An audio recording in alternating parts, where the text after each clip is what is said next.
Hey guys, tonight we step into a rocky mountainside where stone steps cling to cliffs, and the air smells faintly of pine needles mixed with something stranger sulfur. Maybe, or the ghost of old incense burned long ago. You tilt your head back and see jagged peaks overhead, the kind of dramatic landscape that travel influencers would throw filters on. Except you're not scrolling Instagram. You're trudging up toward the most famous whispering hole of confusion in all of ancient Greece. Welcome to Delphi. People came here to get answers, but most walked away more baffled than when they arrived. And you're about to walk straight into it. Spoiler, you probably won't survive this in real life between the mountain paths, the goats and the riddling priestesses. It's a lot less cozy than your blanket right now. So, before you get comfortable, take a moment to like the video and subscribe, but only if you genuinely enjoy what I do here. And tell me in the comments where you're listening from and what time it is there. Now. Dim the lights, maybe turn on a fan for that soft background hum, and let's ease into tonight's journey together. You climb the sacred way, a path lined with ruined treasuries, offerings from cities who wanted to show off. Every step crunches over centuries of dust. The cliffs tower as though daring you to keep going. And somewhere higher up, inside the temple that dominates this plateau, a woman sits on a tripod over a mysterious crack in the earth, ready to mumble sentences that could determine wars. That's your destination. The site is alive with sound. Bees buzz, birds dart, and pilgrims shuffle forward nervously. Some carry goats. Yes, goats, because apparently no decision was too important without livestock to test the atmosphere. You smell their musky odor before you see them. Hooves scraping stone. Ancient Greece didn't believe in Yelp reviews. They believed in omens, and nothing screams trustworthy cosmic advice like sprinkling water on a goat until it shivers. Confirming that Apollo is home today. The temple itself gleams with marble, though streaked with soot from fires that seem to happen alarmingly often. Columns rise, catching the sun.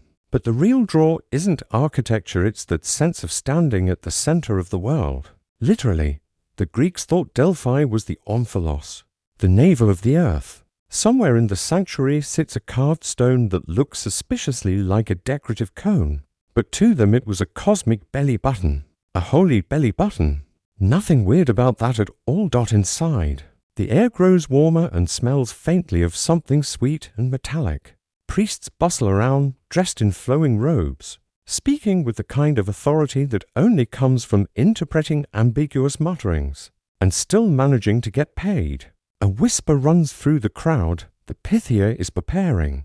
She chews laurel leaves, symbolic of Apollo, and lowers herself onto the tripod seat. From here she will deliver words that kings, generals, and nervous commoners will twist into whatever outcome they secretly want. One mainstream fact historians emphasize: the Oracle of Delphi really did hold a central role in politics for over 1,000 years. Consulted before wars, colonization, and major laws. Leaders didn't sneeze without asking Delphi if they should bring a tissue. But a quirky tidbit? Some ancient writers mentioned that the Pythia's breath reeked of the bay. Leaves she chewed constantly, so imagine getting the fate of your empire from someone with the world's worst salad breath. And here's the debate. Did she actually hallucinate from fumes rising from the earth, or was it all ceremonial theater? Some geologists say yes. There really were ethylene gases seeping up through fissures that caused trance-like states. Others argue there's no hard evidence of enough gas to knock anyone loopy. It might have just been dramatic chanting. Historians still argue whether the power came from Apollo, or from some very persuasive performance skills. But right now, standing in the shadow of the temple, you don't care about chemical compounds. You care about what answer you'll get once you shuffle forward. The crowd hushes. The priestess sways. Her eyes roll back. A murmur leaves her lips, half syllables, half sighs. Priests lean in, scribbling like frantic stenographers, turning fragments into poetry. You feel a thrill, even as confusion builds. This is supposed to be clarity. Instead, it feels like stepping into a fog where every word could mean its opposite. The longer you stand there, the more you realize that maybe that was the point. Not truth, but mystery. Not clarity, but the satisfaction of thinking the gods noticed you. The air grows heavy. A shaft of sunlight strikes the omphalos stone. You blink slowly, because your eyes feel heavy, and the temple hums with whispers that are both ancient and eerily familiar, like the static of a half-tuned radio. You shuffle forward in the temple, trying to get a better glimpse of the Pythia. She's perched high on her three-legged stool, or tripod, as if balancing over some invisible pit. Her posture is strange, half-slouched, half-taut, like she's being tugged between two worlds. You catch the flicker of torchlight on her face, and you see her lips moving, not in neat sentences, but in murmurs that sound like someone trying to explain their dream while still half asleep. The priests cluster around her, eager scribes in white robes, jotting down her words and arranging them into something that could be presented with confidence. You can't help but notice how similar it feels to a modern group project. One person babbling, three others desperately editing, and somehow everyone's still pretending it's divine wisdom. Fact time, the Pythia wasn't just one woman. Across Delphi's history, there were many priestesses filling that role, often chosen from local families, required to be respectable in reputation, and sworn into the service of Apollo. They were supposed to live in purity, though purity is a sliding scale when your daily routine involves chewing laurel leaves and breathing questionable gases.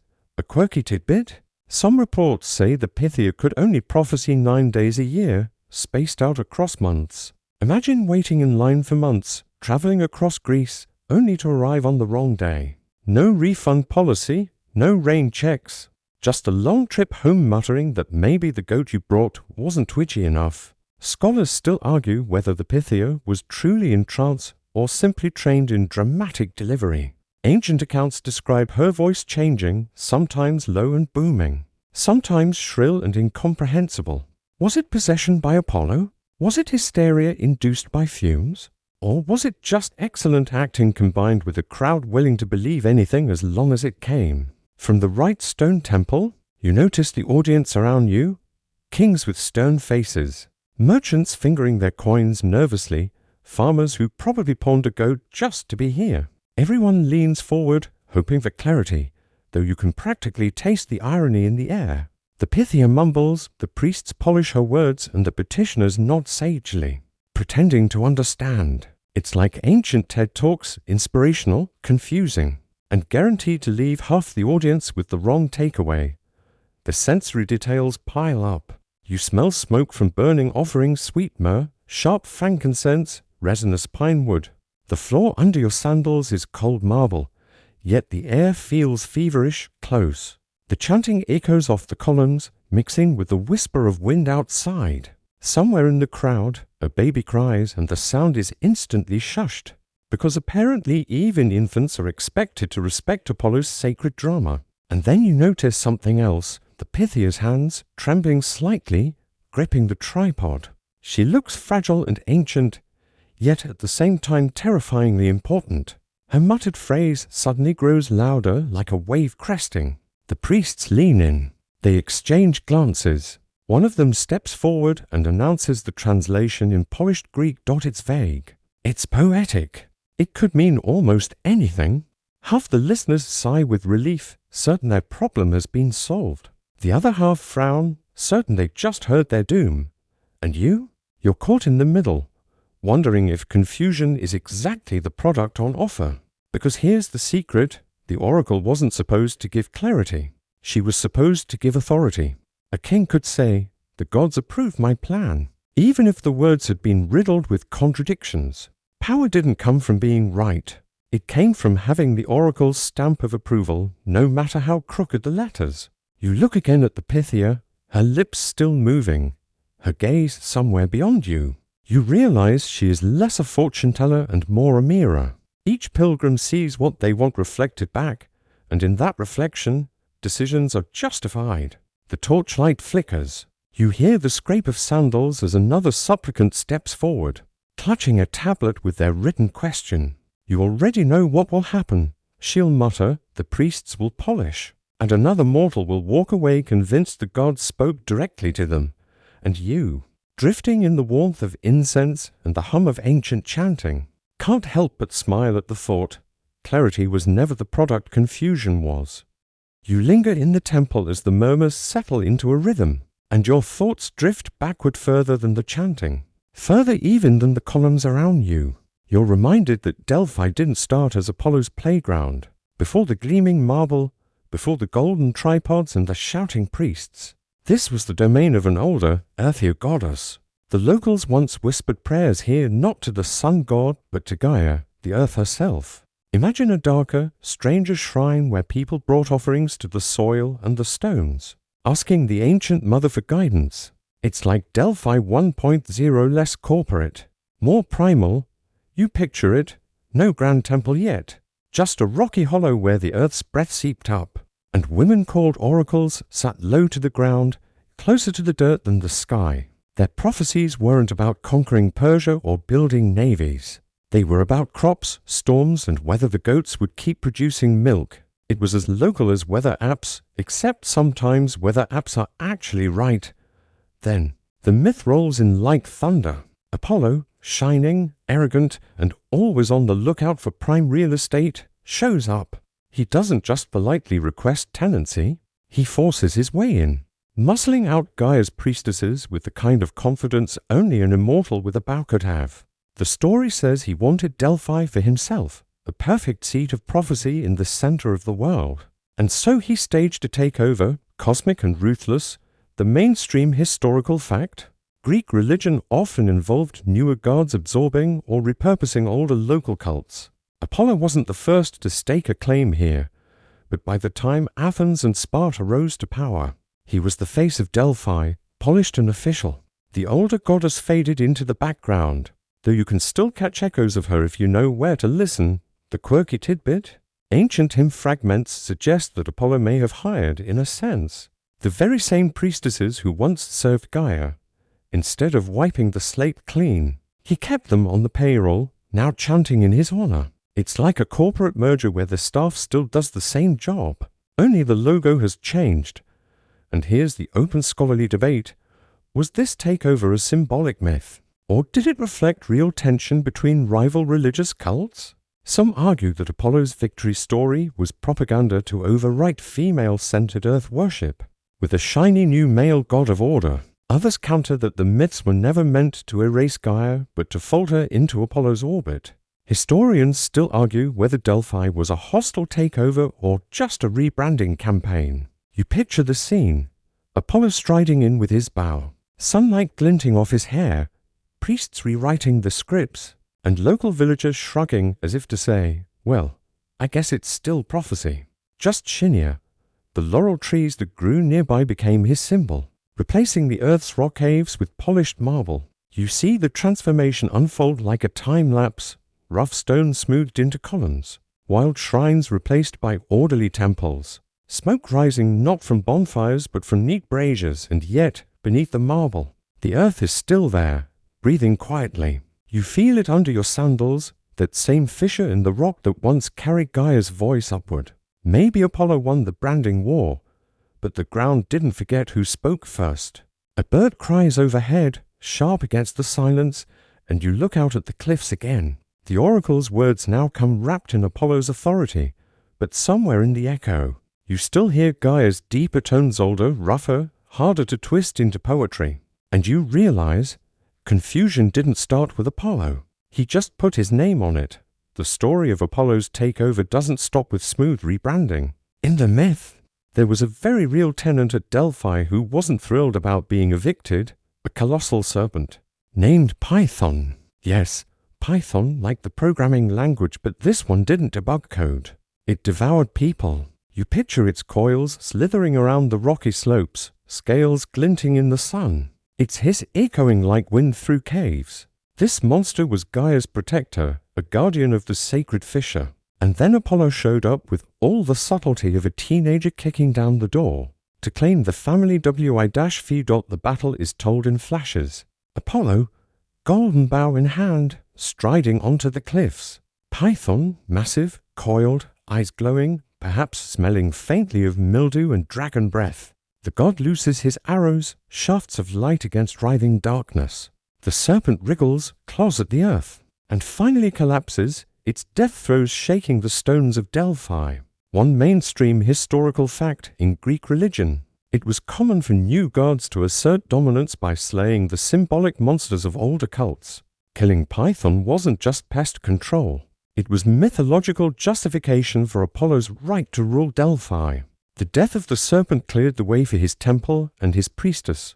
Quirky tidbit: the name Pythia, given to the oracle priestess, actually comes from this dead serpent.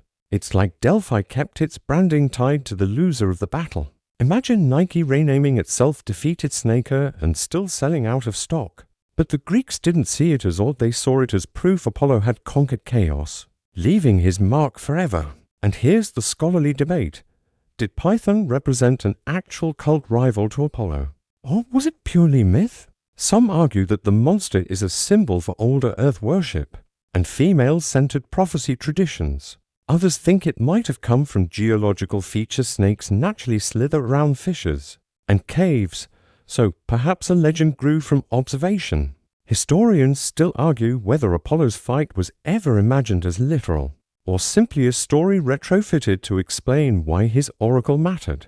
You imagine the scene afterward: Apollo standing victorious, chest heaving with divine pride, while the villagers awkwardly sweep away the enormous serpent carcass. What do you do with a monster that size? Turn it into jerky? Hang it on the temple wall? Or just say, let's bury it and build marble over the spot?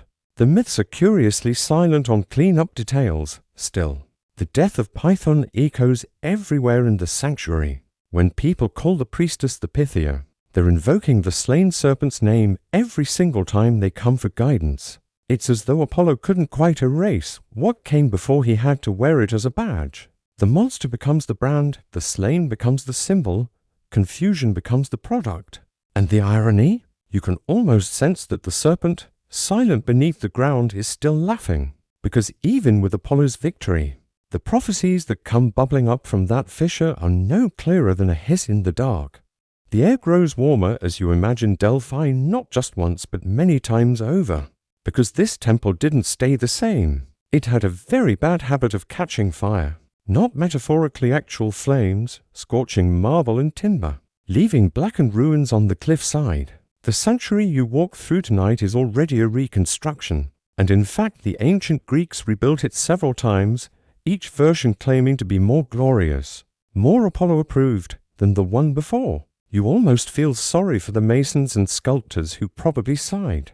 Not again, every time smoke rose from the mountain. A mainstream historical fact. The temple at Delphi burned at least twice in antiquity. The earliest disaster came in the 7th century BCE when flames gutted the structure, and it had to be rebuilt with funds collected from across the Greek world. Later, in 548 BCE, another major fire reduced Apollo's house to rubble, requiring yet another massive rebuilding effort. The Delphians always framed these disasters as signs that the gods demanded renewal, rather than just a reminder that marble plus wood beams equals poor fireproofing. Here's a quirky tidbit. At least one ancient account says that after the fire of 548 BCE, the cost of rebuilding was so overwhelming that wealthy families, city-states, and even foreign rulers chipped in, turning Delphi into an early kind of GoFund project. The islanders of Chios even donated marble, while a wealthy Greek family called the Alcmeonids took the contract and allegedly cut corners. By using cheap Aparian stone, though, to be fair. When your temple keeps burning down, maybe marble sourcing isn't the biggest problem. And the debate? Historians still argue whether those temple fires were accidents, arson, or divine symbolism. Some believe lightning strikes ignited wooden roofs. Others suggest political sabotage, since Delphi's oracle was so influential that enemies might have wanted to cripple it. Still others claim the fires were later mythologized as cleansing acts of Apollo himself, burning down the old to make way for the new. No one agrees, which is fitting for a shrine built on ambiguity. You step back and picture the temple smoking, priests rushing to save sacred objects while villagers form bucket lines. Somewhere in the chaos, the Pythia is likely hustled out, clutching her laurel leaves, muttering that Apollo definitely saw this coming. The flames roar, offerings melt, the omphalos stone glows with heat, and yet the people don't take this as a sign to give up. Instead, they double down. They rebuild bigger, more lavish, more expensive. It's almost comical, like a stubborn homeowner who refuses to move off a floodplain. Delphi burned? Well then, clearly the gods want us to build it again, and shinier this time. You can almost hear Apollo smirking, yes, yes, shinier. And don't forget my gold statue. And so you wander the rebuilt temple, noting scorch marks on older stones, feeling the layers of history like rings inside a tree. Each fire leaves scars, each rebuilding adds polish, and each pilgrim still climbs the mountain believing the same thing. The voice of Apollo whispers here, even if the walls collapse around it. You pause near the shadowy edge of the temple and notice the Pythia preparing herself again. Her ritual movements so ordinary they border on absurd. She doesn't wave a wand or chant in thunderous tones. No, she sits quietly and chews laurel leaves. That's it, gnawing foliage like a nervous goat. The sacred laurel was Apollo's tree, chosen after his famous and somewhat creepy pursuit of the nymph Daphne, who turned into one just to escape him. Ever since, chewing or burning laurel became shorthand for channeling his power. The texture must have been awful dry, bitter, resinous. You imagine her jaw working slowly, eyes half closed, the taste more like medicine than miracle. Yet to the pilgrims watching, this little detail confirmed that she was tuning herself to Apollo's frequency, like twisting the dial of a celestial radio. Forget ambrosia and nectar, this oracle runs on salad garnish. Mainstream historical fact, the priestesses of Delphi did indeed incorporate laurel into their rituals, whether chewing the leaves, inhaling their smoke, or wearing laurel crowns. In Greek culture, laurel was a universal symbol of victory and divine favor. Olympic champions wore laurel wreaths, and poets claimed inspiration by placing laurel on their desks. Here's a quirky tidbit. Some ancient writers hinted that the Pythia's laurel habit might have had mild psychoactive effects. Modern botanists argue the leaves aren't hallucinogenic, but ancient imaginations didn't need much encouragement. Add the smell of burning incense and a crowd holding its breath, and suddenly the act of chewing greenery felt like plugging into a divine hotline. Historians still argue whether laurel chewing was symbolic or pharmacological. Was it all theatre, an earthy gesture meant to embody Apollo's story with Daphne? Or could there have been a placebo effect strong enough to shift her consciousness? The debate never resolves, which feels perfectly Delphic answers wrapped in leaves dot as you watch. The Pythia's hands tremble slightly, the green stems dangling from her fingers. She breathes heavier, as though the bitterness itself weighs down her chest. The priests nod solemnly, as if to say, yes, yes, this is definitely how divine connection looks, and the pilgrims stare with wide eyes, convinced that the gods have chosen this exact moment to tune in. You can't help but grin at the oddness of it all. Imagine if modern leaders prepped their speeches by crunching lettuce on stage. Yet somehow, here on the mountain, the sight of a woman chewing leaves is enough to anchor faith, redirect wars, and justify entire city budgets. The taste lingers in the air, sharp, acrid, mixed with incense and goat musk drifting in from outside. You realize that for the Pythia, prophecy was not just words. It was a full-body experience. Chewing, breathing, swaying, muttering. Every sense engaged, every gesture observed by a crowd desperate for meaning. And as her lips start to form syllables again, you sense the irony. History's grandest riddles sometimes sprout from nothing more mystical than a mouthful of leaves. The chewing slows, the muttering deepens, and suddenly the priests hustle a goat into the courtyard. Its hooves clatter against the stone, ears twitching, eyes rolling with that glassy animal panic that says, "Why am I here, and why is everyone staring at me?" The crowd stirs, because this is not just a farmyard cameo, this is the diagnostic test for whether Apollo is at home. Here's how it works. The priest sprinkles the goat with cold water. If the animal shivers, trembling from head to tail, the ritual is a go. If the goat remains calm, no prophecy today. It's the ancient equivalent of check engine lights, except your empire's destiny hangs on whether a goat feels chilly. You can't help but chuckle, because the seriousness on every face around you is intense, while the goat itself just looks offended at the splash. Mainstream historical fact. Greek sources do describe these goat tests as part of the Delphic ritual. Sacrifices were common at oracles, And the animals weren't just for show, they were offerings to Apollo, inspected for omens before being slaughtered. The shiver test confirmed whether the god was ready to speak, a kind of quality control measure for divine communication. Quirky tidbit: some accounts suggest that if the goat didn't shiver, priests might douse it with even colder water until it did. So yes, the fate of wars could rest on priests basically throwing buckets until the poor creature shivered. From sheer misery, it's prophecy by bullying. And the debate? Historians still argue whether the goat test was symbolic theater to impress the crowd, or a genuine belief in animal sensitivity to divine presence. Some even speculate that cold water made muscles spasm involuntarily, which priests then declared a sign from Apollo. Was it science, faith, or stagecraft? As always at Delphi, nobody agrees. The goat, once it obliges with the required tremble, is swiftly taken aside for sacrifice. The air fills with the metallic tang of blood and the thick sweetness of burning fat. As the animal is offered on the altar, smoke coils upward, joining the natural vapors that seep from the earth, mingling with incense until the whole sanctuary smells like a cross between a barbecue and a perfumery. Pilgrims lift their eyes, convinced the gods are sniffing too. You watch the crowd's anticipation build, their whispers rising like the smoke. It's almost funny, the goat's nervous twitch has become the green light for the priestess to babble. If the goat hadn't quivered, all these anxious faces would have had to pack up and go home, muttering curses about wasted journeys and expensive sacrifices. But the goat did its job. And now, with the omen secured, the Pythia exhales, her body swaying, her eyes clouding. Priests lean in close, ready to translate. The audience holds its breath, and you realize, with a smile tugging at your lips, that one trembling goat has opened the door to another avalanche of riddles. No one will ever quite understand. The goat smoke drifts away, and now it's your turn to notice the strangest part of all, the questions themselves.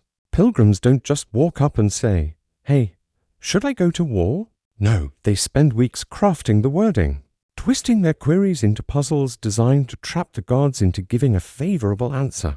It's like ancient legalese mixed with desperate optimism. A farmer might ask, "If I plant now, will the earth reward me?" Instead of simply, "Will the crops grow?" A king might demand, "If I march across the river, will I destroy a mighty empire?"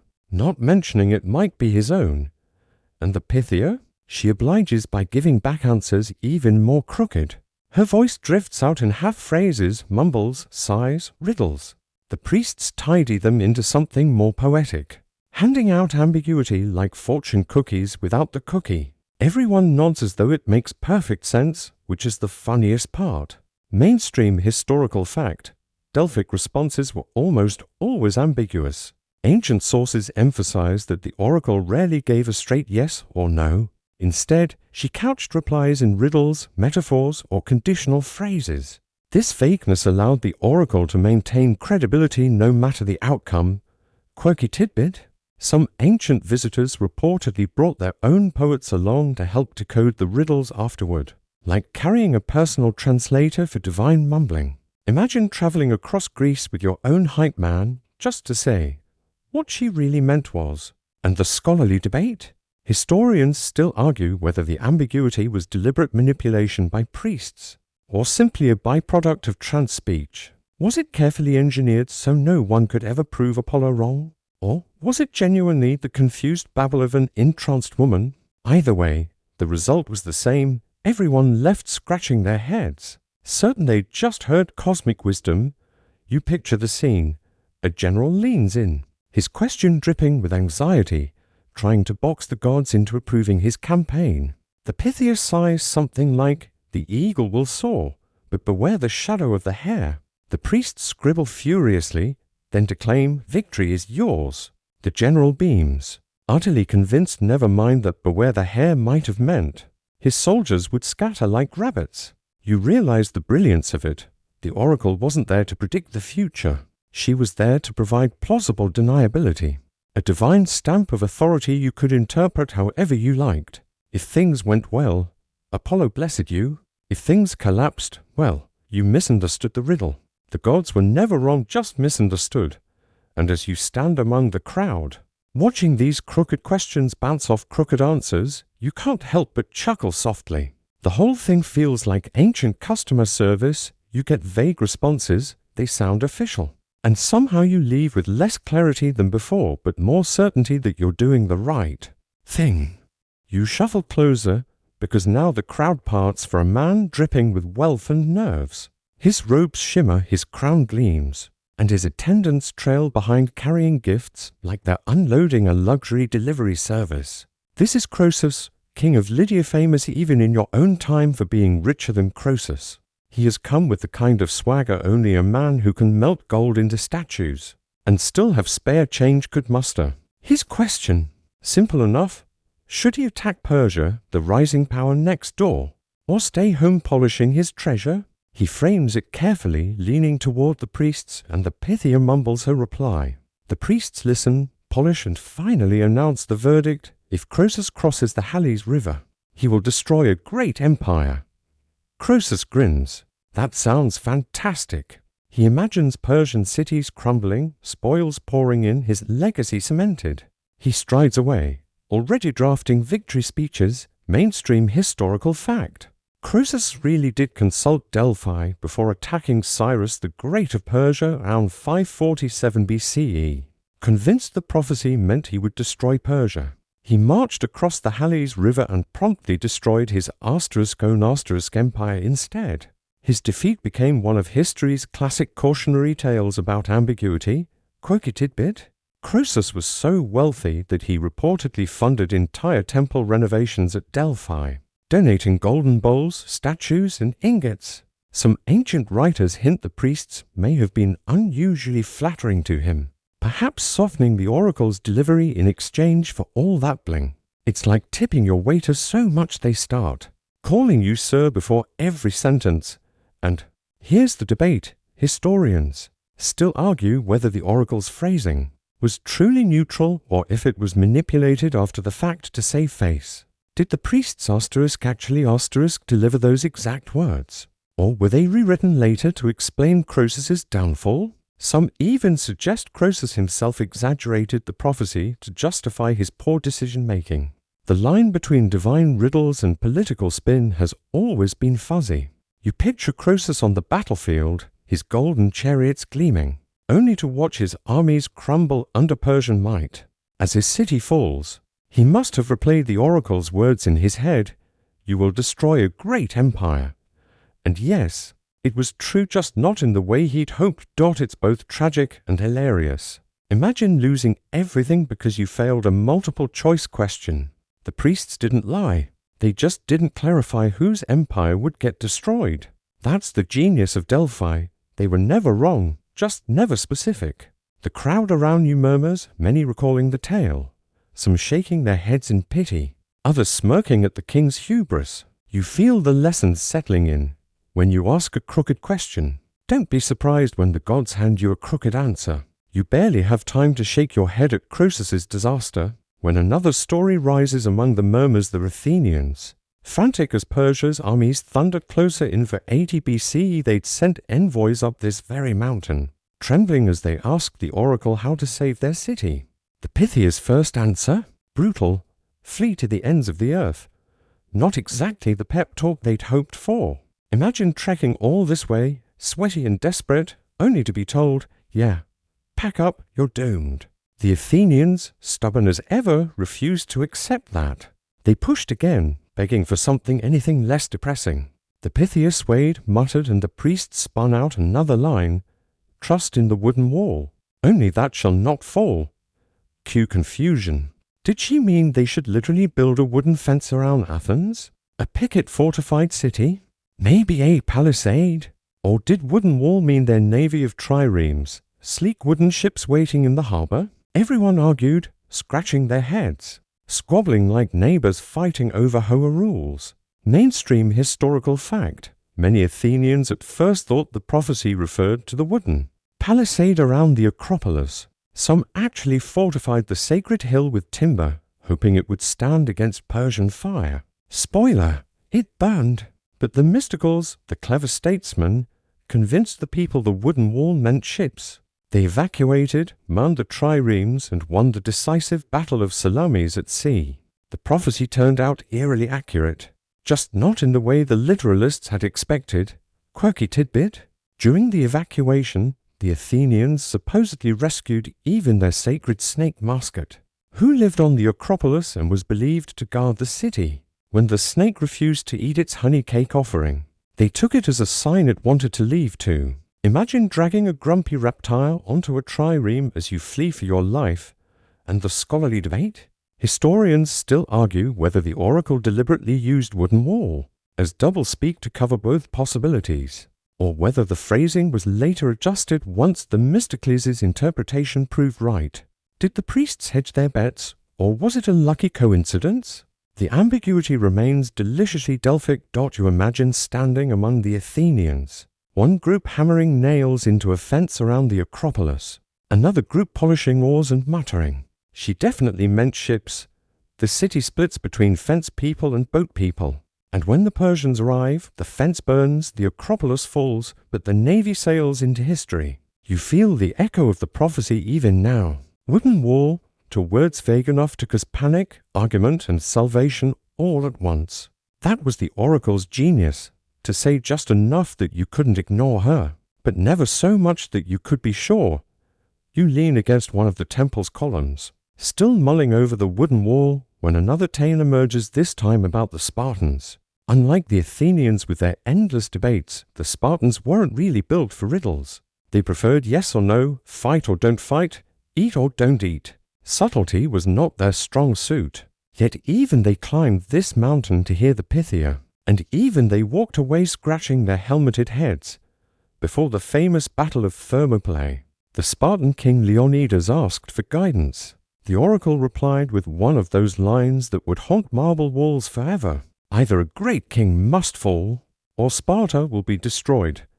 Mainstream historical fact: this prophecy was recorded by Herodotus, and the Spartans took it as gospel. Leonidas, ever the dutiful warrior, interpreted it to mean his own death would be required to save the city. So he led his 300 and a few thousand allies, rarely mentioned in movies, into the pass at Thermopylae, holding off the Persians long enough to rally Greece. He died, of course, fulfilling the prophecy in the bloodiest way possible. Quirky tidbit: some accounts say the Spartans also received bizarrely specific instructions about mourning. Sparta will weep for a king, and then her women will wail. Which sounds poetic, sure, but also suspiciously like something a priest invented after the fact, to make the grief look properly divine. It's like saying when it rains, the ground will be wet. And the debate? Historians still argue whether Leonidas chose death purely because of the prophecy, or because it matched Spartan culture's obsession with glorious sacrifice. Was the oracle truly shaping history? Or was she just confirming what everyone already suspected, that Spartans valued honor over survival? The line between destiny and self-fulfilling prophecy is as thin as a sword's edge. You imagine Leonidas standing in the temple, hearing the priestess croak those fatal words. He doesn't flinch. He doesn't argue. He probably just nods once, as if to say, "Fine, I'll handle it." Meanwhile, his attendants are side-eyeing each other, wondering if there's a polite way to request a refund later. As the story spreads, Spartans repeat it with pride. The oracle knew. Our king knew. He died so we could live. The ambiguity of the words disappears once blood stains the battlefield. The prophecy transforms from riddle into rallying cry, proof that even in death, Sparta had divine backing. And you stand here now, watching torchlight flicker on the stone walls, realizing how the oracle always won. No matter the outcome, her words fit. Ambiguity wasn't a flaw, it was the strategy. The murmurs of Spartan sacrifice fade, and now another figure storms into memory, loud, impatient, and far less polite. You see him in your mind's eye, a young Alexander of Macedon, not yet the Great, but already radiating that dangerous mix of ambition and restlessness. He climbs the sacred way with barely contained energy, attendants jogging to keep up, priests scrambling to greet him. He doesn't have the patience of Croesus or the stoicism of Leonidas. He wants answers now. When Alexander reaches the temple, the Pythia is not ready. Maybe it isn't one of the official prophecy days. Maybe Apollo's calendar is full. Either way, the priests tell him to wait, and Alexander, who never took wait well, decides otherwise. He barges inside, grabs the Pythia by the arm and physically drags her to the tripod. Her sandals scrape against the stone, her robes bunch, and she cries out, "My son, you are invincible." That's all he needed. He drops her arm, grins, and declares, "Perfect. Prophecy complete." Then he marches out, satisfied, as if he'd just won an argument by quoting someone out of context. Mainstream historical fact. Ancient biographers like Plutarch tell this very story. The Oracle of Delphi had a reputation for carefully phrased ambiguity. But in this moment Alexander forced a blunt line from her lips. Whether she meant it as protest, exasperation, or genuine trance, he took it as divine confirmation of his destiny. Quirky tidbit. Later Macedonian propaganda proudly repeated the tale, spinning it as proof that even Apollo's priestess recognized Alexander's unstoppable fate. What might have begun as a flustered outburst turned into political branding stamped on coins. Repeated in speeches, Alexander basically turned the oracle into his hype woman against her will. And the debate. Historians still argue whether the Pythia truly said those words, or if the story was a later invention to glorify Alexander's legend. Was it real divine inspiration, a moment of forced flattery, or pure myth cooked up after he conquered half the world? Nobody agrees, which makes it feel perfectly Delphic. You picture the scene vividly, the Pythia rubbing her wrist where he gripped to hard, muttering to herself about rude Macedonian teenagers, while Alexander strides out with his entourage already rehearsing how they'll spread the story. The priests, flustered, sweep incense smoke across the floor, trying to restore dignity to the temple after the world's pushiest consultation. And you can't help but laugh softly. Of all the riddles and ambiguities, Alexander got the clearest statement in oracle history by not waiting for it. Maybe that's the real lesson here. Sometimes the only way to get a straight answer from Delphi was to drag it out kicking and screaming. The mountain air cools as time slides forward in your imagination, because even when Greece faded into Rome's shadow, Delphi still hummed with riddles. Picture Roman senators, governors, even emperors trudging up the same sacred path, their togas gathered against the dust, muttering Latin prayers to a Greek god they barely bothered to pronounce correctly. The oracle had survived centuries of fires, wars, and shifting empires, and now she had to deal with Romans asking questions in accents thick, enough to make Homer weep. One mainstream historical fact. Roman leaders really did consult Delphi. Even emperors like Nero and Hadrian sent delegations or visited in person. The sanctuary was so prestigious that Rome used it as cultural decoration, a way of tying themselves into Greece's ancient authority. If Rome ruled the world, Delphi was still allowed to rule ambiguity. Quirky tidbit. The oracle didn't always flatter her new patrons. When Nero asked whether he'd become history's greatest musician, the Pythia reportedly told him to quit singing, because his voice was an insult to Apollo. Not exactly what you want to hear after forcing crowds to sit through your concerts. According to rumor, Nero retaliated by stealing hundreds of sacred treasures from the sanctuary. Imagine getting roasted so badly you commit petty theft. And the debate? Historians still argue whether the oracle maintained real independence under Roman oversight, or whether priests tailored answers to suit imperial ears. Was the Pythia still swaying in trances? Or was the whole show by then a carefully managed pageant to keep Rome's governors writing fat? Checks! No one can quite pin down when the smoke and leaves gave way to pure politics. You picture a Roman general pacing before the tripod, demanding a yes or no prophecy about his campaign in Gaul, only to be told something like, "Victory will come, though the eagle may shed feathers." He stomps out, muttering, "What does that even mean?" while his scribes nod gravely, already drafting an edict that says the gods approve. The irony is delicious. The oracle that had baffled Croesus and Athens was still baffling Rome, an empire that built aqueducts, invented concrete, and still couldn't get a straight answer out of a woman on a stool. As you stand among the ruins in your mind, the marble gleaming under the Mediterranean sun. You realize Delphi's trick had survived every conquest. It didn't matter if the question was in Greek or Latin, whispered by a shepherd or shouted by an emperor. The answers were always just vague enough to keep the listener hooked. Confusion, it turns out, spoke every language. You step aside as another group of pilgrims files into the temple, and their questions are far less about wars and kingships. These are ordinary travelers, the kind who don't command armies but still hope the gods care whether they make it home alive. One man asks which road is safest to reach Corinth. Another wonders if his cough will heal, and a worried mother clutches her child, begging for a cure that doesn't involve sacrificing the family goat again. The Pythia exhales her vapors, chews her laurel and mutters. The priests translate with solemn nods, delivering advice that feels oddly like listening to an ancient lifestyle blog. Avoid the road, where the crows gather, eat more barley, stay away from salty fish for a week. Sometimes the oracle's responses veer into downright quirky territory, like one report of a man told to wear only goat leather sandals if he wanted his marriage to last. Practical? Maybe. Fashionable? Absolutely not. Mainstream historical fact: the Oracle of Delphi wasn't just consulted by rulers and generals. Common citizens, merchants, and pilgrims also came seeking personal advice about health, crops, travel, or family matters, while the grand political prophecies made history. These smaller consultations kept the sanctuary buzzing with traffic year-round.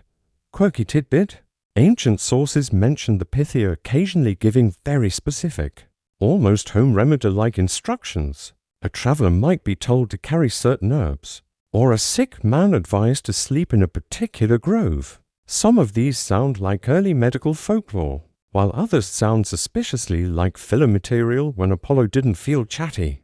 And here's the scholarly debate. Historians still argue whether these mundane oracles were genuine trance utterances, or if priests simply dispensed practical local knowledge. Was Apollo really telling farmers to avoid low-lying fields? Or were the priests just savvy about flood seasons? Did the oracle double as a weather app and health clinic wrapped in divine packaging? You imagine standing in line behind a nervous farmer, listening as the priest announces, "Apollo says avoid beans for 3 days. The farmer nods gravely, convinced salvation has arrived. Behind him, a sailor hears, "Do not sail until the moon wanes." He rushes off to cancel his trip. Each person leaves with a little nugget of instruction, confused but relieved. And in that moment, you realize confusion at Delphi wasn't only about grand strategy, it trickled into daily life too. People didn't just want the gods to settle empires. They wanted the gods to settle dinner plans. And somehow, whether it was about salted fish or the fate of Athens, the oracle always found a way to keep them guessing. You drift through the temple's side chambers where the air feels thicker, almost claustrophobic, and your eyes catch the gleam of offerings piled high. Everywhere you look, treasures crowd the marble-gilded tripods, bronze statues, bowls of silver, ornate shields, even embroidered robes shimmering with gold thread. It's less a holy sanctuary and more an ancient lost and found of luxury items, except no one's coming back to claim them.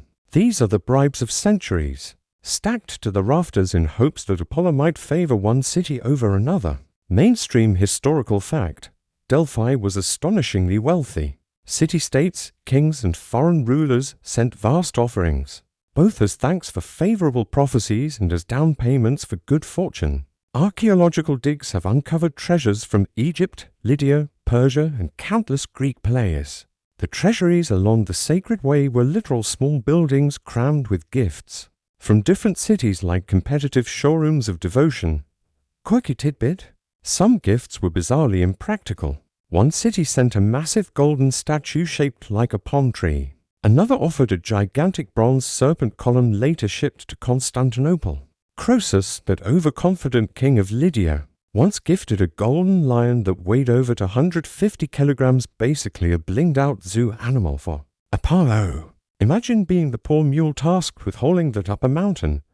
And the debate: historians still argue whether these offerings were pure religious devotion or thinly veiled propaganda. Were city-states genuinely trying to thank Apollo?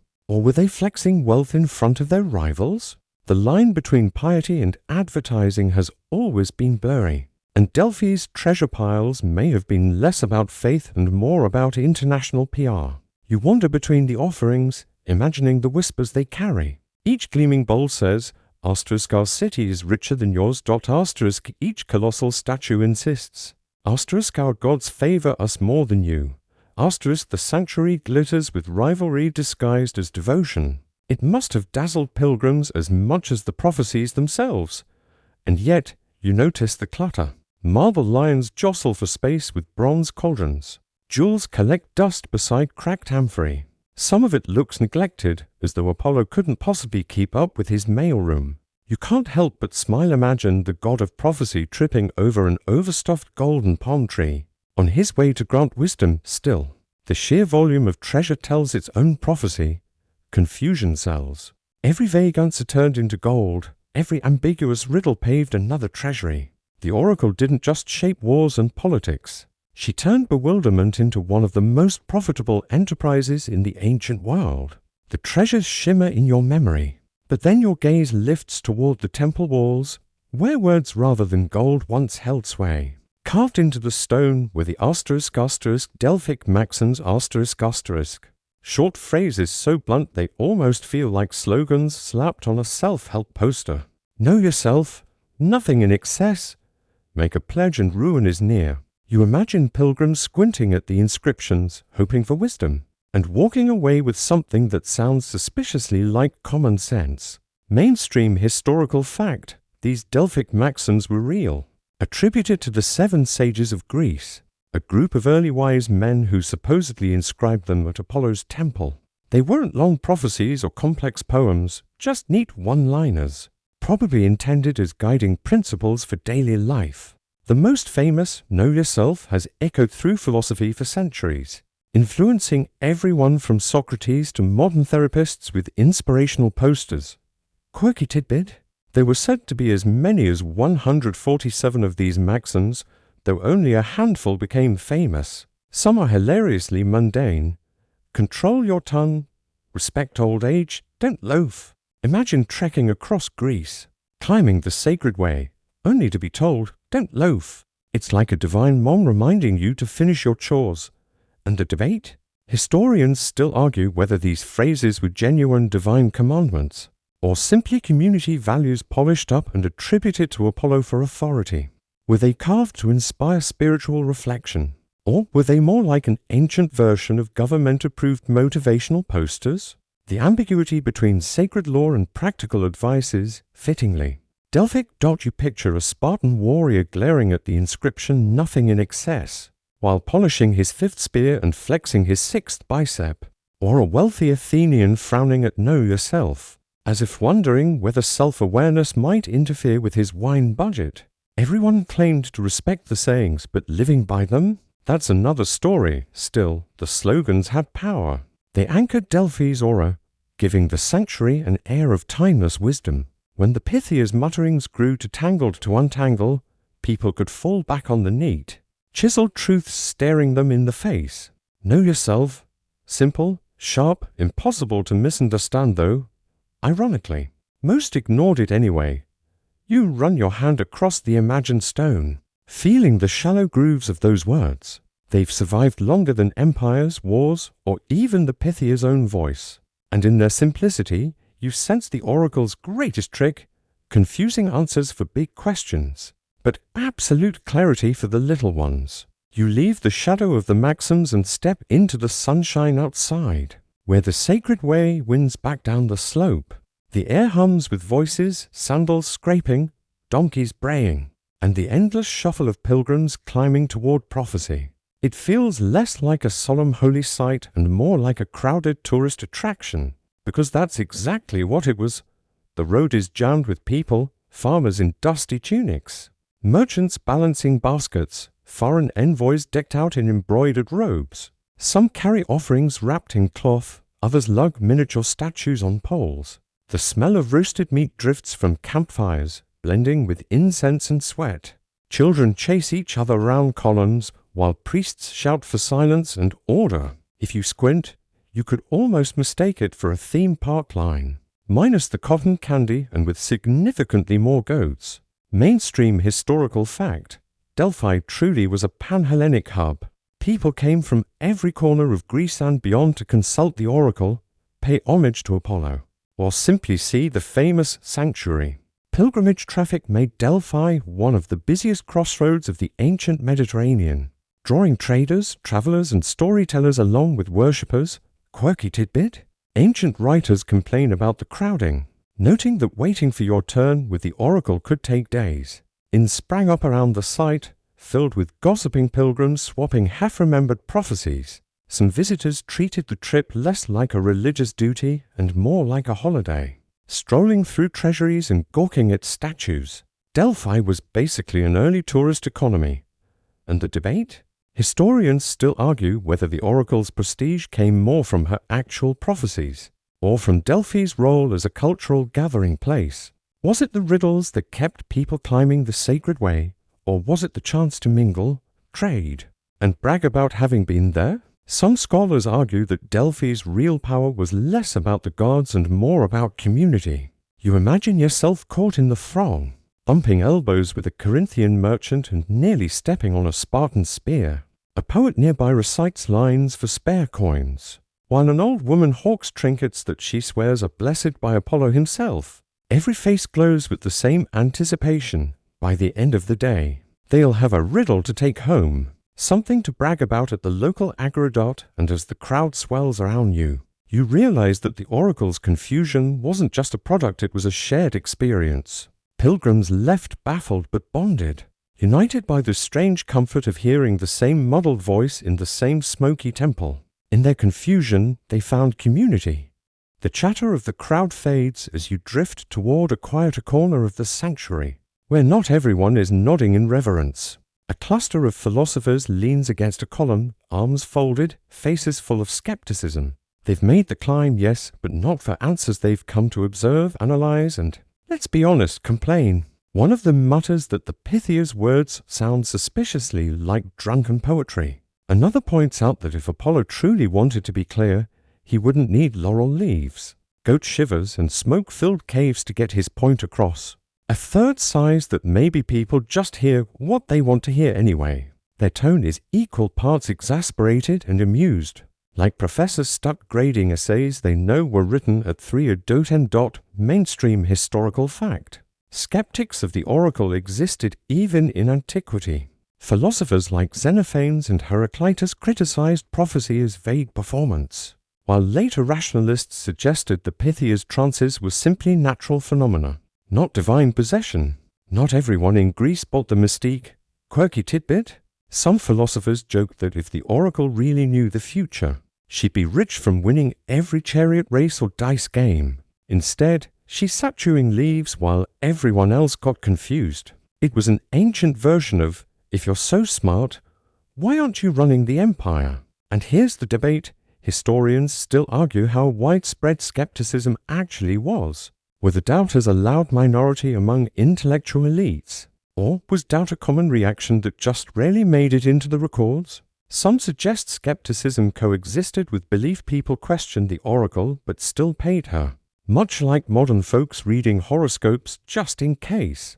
You picture the philosophers rolling their eyes as a farmer beams over being told to avoid beans for a month. They whisper sarcastic translations. The gods say, "Wash your hands," and yet, despite their scoffing, they don't leave. They linger, listening, maybe even secretly hoping the Pythia will glance their way and mutter something just for them. That's the paradox. Even the skeptics couldn't quite let go. They mocked the riddles, but they still climbed the mountain. Because what if, just once, Apollo whispered a truth too sharp to ignore? And so you stand there, caught between believers clutching their tokens of prophecy and philosophers smirking into their beards. The oracle's genius wasn't in convincing everyone, it was in keeping even her doubters close. Tangled in the smoke, half laughing, half wondering, you step back into the temple's smoky interior, where the voices of pilgrims, kings, and philosophers all blur into a single hum. It strikes you that, centuries later, scholars still can't agree on what was really happening here. Was it holy mystery? Clever stagecraft? Or simply the accidental side effect of geology? The arguments echo louder than the priestess herself. Mainstream historical fact. Modern research has uncovered fissures beneath Delphi, and some geologists believe gases like ethylene or methane could have seeped into the temple, inducing trances in the Pythia. Reports from ancient writers describe her convulsions, altered voice, and strange behavior symptoms that might fit mild intoxication. Quirky tidbit: in the early 20th century, archaeologists scoffed at the gas theory, insisting no such fissures existed. Then, decades later, chemical traces were actually found in the rocks, prompting a scholarly about-face. It's like Apollo waited centuries just to troll the scientists. Surprise, I did leave fumes. And the debate? Historians still argue whether the Pythia's trances were caused by geology or pure ritual performance. Some say the gases could never have been concentrated enough to produce visions, without also killing the priestess. Others counter that even a light, sweet-smelling dose might have been enough to trigger altered states when combined with chanting, incense and expectation. No consensus, just more delicious ambiguity. You picture the scene through this lens, priests not as charlatans, but as managers of a very natural theatre. They knew when the fissures whispered and when the air felt heavy. They built ritual around it, adding goats, laurel leaves, and chants until confusion hardened into faith. The pilgrims didn't leave with chemistry lessons, they left with riddles, dressed in the authority of God's dot, and so the oracle of Delphi remains a kind of puzzle box, still unsolved. Was it a business model dressed in divinity? A geological accident turned spiritual empire? Or was it, as believers claimed, Apollo himself speaking through the smoke? The scholars keep circling, the arguments keep clashing, and no single answer prevails. And you realize, as you breathe in the imagined incense and feel the stone cool beneath your hand, that perhaps confusion was always the oracle's truest prophecy. Even now, long after the last Pythia's voice faded, we're still arguing, still squinting at the riddle, still wondering what, if anything, Apollo really said. The debates echo in your head until the ground itself seems to rumble in response. Delphi sat on a fault line, and earthquakes were part of its story as much as prophecy. You feel the stone beneath your sandals shift slightly, as if reminding you that this sanctuary was never built on stable ground geologically or spiritually. Mainstream historical fact: Delphi suffered repeated earthquakes across antiquity. Tremors cracked columns, toppled statues, and occasionally forced long closures of the temple. Ancient writers sometimes linked these quakes to Apollo himself, claiming the god was showing displeasure or demanding renewal. In reality, the sanctuary was perched in one of Greece's most seismically active regions. Quirky tidbit: there are accounts of an earthquake in 373 BCE so violent that it destroyed much of the temple and sent rocks crashing down the slopes. Locals believed Apollo had abandoned the sanctuary in anger, though priests quickly rebranded the disaster as divine house cleaning. In some stories, the quake even revealed new fissures that seemed to breathe mysterious vapors, further fueling the mystique and the scholarly debate. Historians still argue whether seismic activity directly influenced the oracle's reputation. Some suggest earthquakes periodically recharged the site, reinforcing the idea that Apollo was actively present. Others argue that natural disasters weakened the oracle's credibility, forcing priests to work overtime on spin control. The line between catastrophe and divine intervention was as blurry as ever. You picture it now, pilgrims scattering as the ground shakes, offerings tumbling, gold bowls clattering like cymbals. A colossal statue tips, shatters, and dust swirls through the sanctuary. The Pythia herself is carried out, dazed, while priests cry out that Apollo's power is too great to be contained.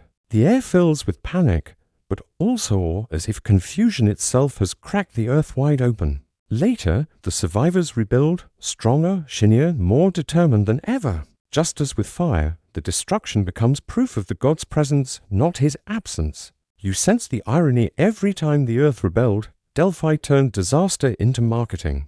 Standing there, you can almost feel the tremors fading beneath your feet. The temple stands again, smoke curling from its braziers, pilgrims still climbing the sacred way. The ground may shake, but the riddles always resume.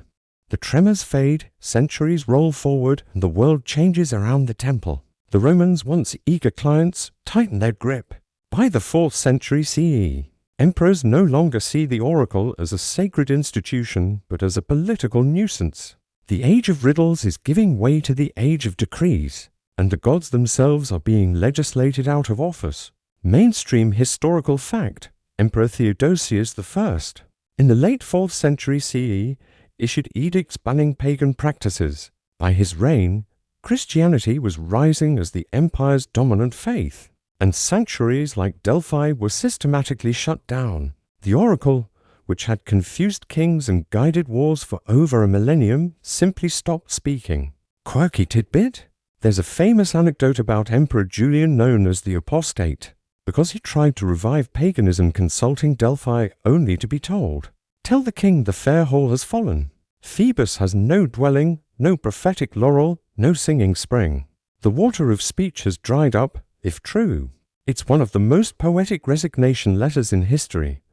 And the debate? Historians still argue whether this final prophecy was authentic or later Christian propaganda. Was it really the oracle's last gasp? Or did later writers invent it to dramatize the triumph of Christianity? Nobody can prove it either way, which means the oracle's final act may itself have been. Another riddle, you picture it vividly: Roman soldiers sealing the temple doors, priests scattering, pilgrims turned away. The Pythia sits silently on her tripod, perhaps relieved to no longer chew laurel until her jaw aches. Outside, the once bustling sacred way grows quiet, the treasury's locked, the smoke no longer rising.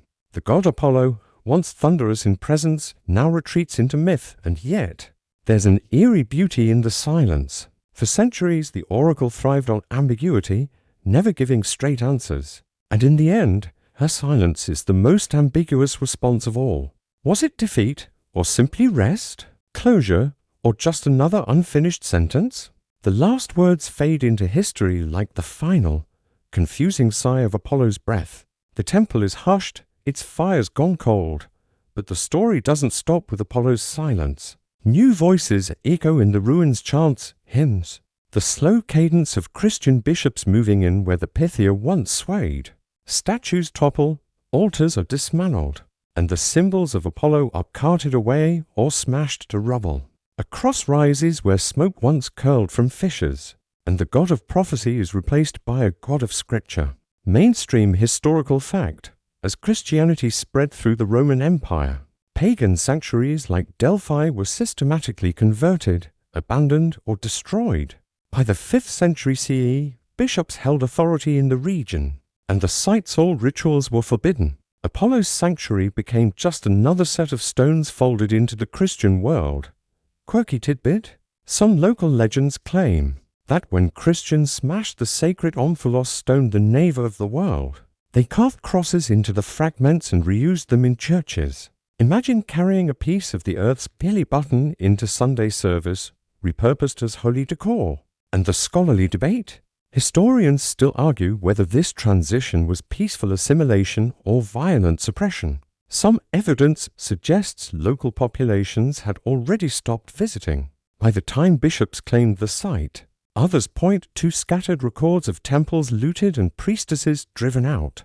Was Delphi abandoned out of neglect or conquered with zeal?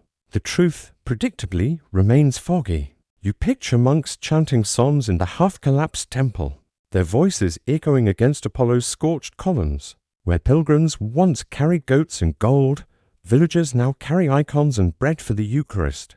Children grow up hearing not of laurel-chewing priestesses, but of saints and martyrs.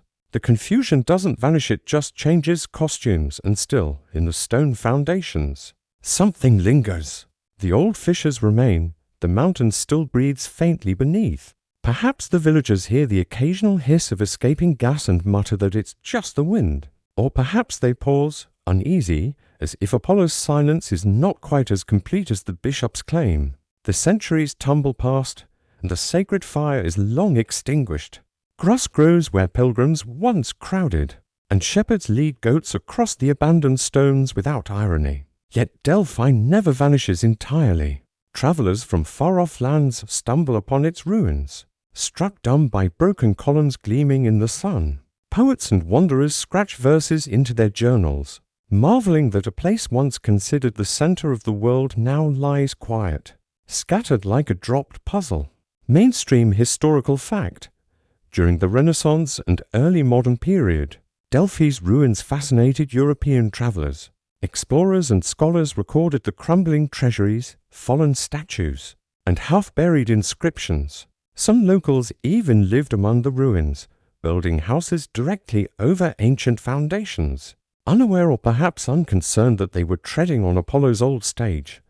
Quirky tidbit: in the 15th century, a visiting Italian humanist claimed he found villagers using fragments of the temple as building stones for barns and ovens. Imagine cooking bread in a fireplace lined with marble that once hosted Croesus's golden lion. Apollo reduced to kitchen tile. And the debate? Historians still argue whether travelers' reports exaggerated Delphi's decay for dramatic effect. Was the sanctuary truly as desolate as they described? Or were they indulging in poetic ruin porn to impress readers back home? As usual with Delphi, the line between fact and storytelling blurs. You picture it: an English poet in a floppy hat squinting at inscriptions, scribbling that he can almost hear the ghostly whisper of the Pythia. Meanwhile, a local farmer trudges past him with a goat under one arm, unimpressed. To the outsider, Delphi is a haunting relic. To the villager, it's just rocks that sometimes get in the way of ploughing still. The ruins carry a strange pull. Even when stripped of treasure, even when the temple walls crumble, people keep coming. Pilgrims may no longer seek riddles but dream as writers, and wanderers still feel the itch of mystery. Confusion has a half-life, and at Delphi it lingers stubbornly, like incense that refuses to fade. You wander deeper into the ruins, where sunlight strikes bare rock and weeds curl between the stones. The ancient voices are gone, but new ones arrive. Modern scientists, crouching with notebooks and strange instruments, sniffing at the ground like curious dogs. They aren't here for Apollo. They're here for chemistry.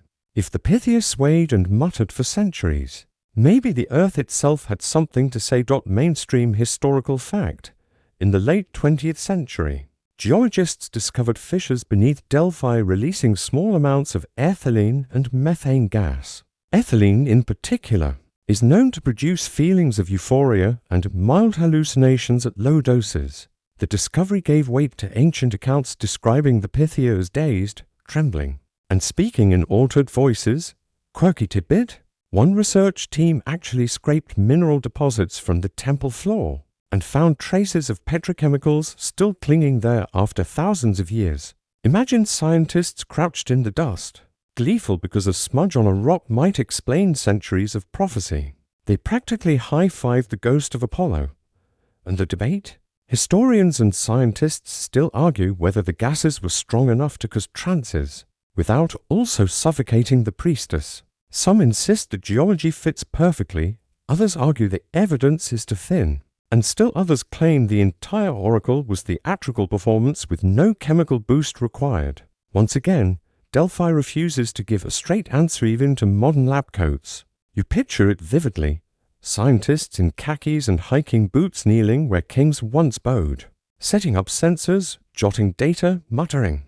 Fascinating. Above them, tourists snap photos whispering about Apollo. The Pythia may be gone, but the fissure still exhales faintly, and the question of why still drifts unanswered. It's oddly fitting. For millennia, people asked the oracle how to live, when to fight, whom to trust. Now we ask what she was breathing, as if the truth hides in molecules instead of metaphors. Confusion survives, merely translated into the language of science. You stand among the ruins, the hum of insects replacing the chant of priests, the breeze carrying only silence and the faintest smell of stone. Whether it was Apollo's voice, geological accident, or elaborate showmanship, you realize the outcome is the same. People came, they listened, they left convinced and still confused. Evening settles over the ruins, shadows stretching long across the stone as if the mountain itself is exhaling. You stand before the temple's ghost, its columns fractured, its roof long gone. Yet the silence hums with memory. This was once the navel of the world, where kings brought armies, farmers brought goats, and philosophers brought their skepticism, all chasing the same thing, an answer. What they found instead was the art of being bewildered. Mainstream historical fact. Delphi remained active for more than 1,000 years. From its rise in the 8th century BC until its decline under Christian rule in the 4th and 5th centuries CE, few religious institutions in history lasted so long, and fewer still thrived by being so consistently unclear. Quirky tidbit: even after the oracle fell silent, travelers and poets claimed to hear echoes when they shouted near the temple ruins, insisting the mountains still whispered back. Some swore that if you sat quietly at dusk, you could almost catch the hiss of a woman's voice drifting up from the fissures. And the debate. Historians still argue what Delphi really was. Was it religion, geology, politics, theatre, or all of them woven together? Was the Pythia a mouthpiece for Apollo, a victim of fumes, or a performer in the longest-running improv act of antiquity? No single answer satisfies, which is perhaps Delphi's final joke. You sit on a fallen block of marble, listening as cicadas buzz in the twilight. The sacred way is empty now, no kings or philosophers, just the quiet shuffle of your own breath. And you realize confusion itself was the oracle's gift. Not clarity, not certainty, just enough mystery to keep people searching, arguing, believing. The wind sighs through the broken columns. The air is warm, the sky soft with fading pink. And for a moment you feel as though the mountain is still speaking not with words, but with silence. The echo of Apollo lingers, not in answers, but in questions that never end. Now the marble fades, the voice is quiet, and the mountain drifts gently away. You are no longer climbing the sacred way or leaning close to hear the Pythia's whispers. You are lying still, in your own room, your own time, with the hum of the present wrapping around you. The confusion of kings and the riddles of priests are centuries behind, softened into echoes that cannot trouble you here. Breathe slowly, feeling the air settle into your chest, then out again. The rhythm is steady, like footsteps on a path that no longer rises steeply, but levels out into calm, open ground. You are safe on that road, unburdened, moving at your own pace. The flicker of torchlight becomes the gentle glow of your lamp, and the murmurs of the crowd dissolve into a background hush. Like the fan in your room, or the quiet sigh of the night air. The weight of empires, the debates of historians, the endless riddles, all of it slides off your shoulders. There is nothing to interpret, nothing to solve. Only rest as your thoughts drift. Picture the ruins at Delphi under the stars, silent and still. The columns gleam faintly in the moonlight, but there is no prophecy waiting, no crowd pressing forward. Only stone, sky, and the steady pulse of the earth. It is calm, and you are calm with it. Let your eyes grow heavy, your breath soften, your body sink deeper into comfort. The riddles are over, the questions can wait, and tonight, the only prophecy is peace. Sleep comes easily now, carrying you into dreams as gentle as the mountain breeze.